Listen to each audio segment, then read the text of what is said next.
Okay, so before discussing forces, let's talk about Newton's laws of motion. I'm not really going to be spending too much time with Newton's laws of motion, mainly just because I really haven't emphasized them too much in my course. But let's go over the first law of motion right now. So Newton's first law says an object at rest tends to stay at rest, and an object in motion tends to stay in motion unless acted upon by an unbalanced force. What does this mean? An object will continue doing what it's doing unless acted upon by an unbalanced force. If an object is sitting still, it will remain stationary, it will remain at rest. If an object is moving at a constant velocity, it will keep on moving. It takes a force to change the motion of an object. Okay, so I keep on saying this term, unbalanced force. So what does that mean?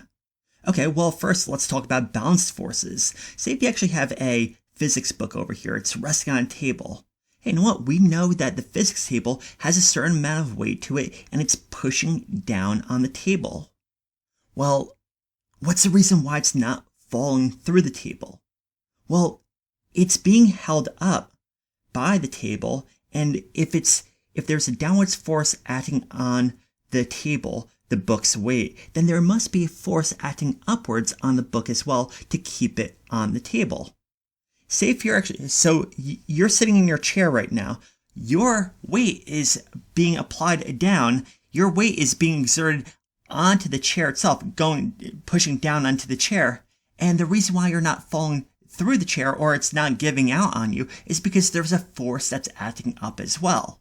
So if the forces acting on an object are equal and opposite, they're said to be balanced. And that's the reason why you're sitting in your chair right now and you're not on the ground, is because those forces are balanced. And there's going to be no change in motion. If they are not equal and opposite, then the forces are unbalanced. Okay, so if there's too much downwards force acting on the table itself or acting on your chair, there will be an unbalanced force, and guess what? The motion of the object changes. Newton's first law is also known as the law of inertia. Inertia is just referring to the tendency of an object to resist changes in its state of motion. Newton's first law states that all objects have inertia. The more mass an object has, the more inertia it has, and the harder it is to change its motion.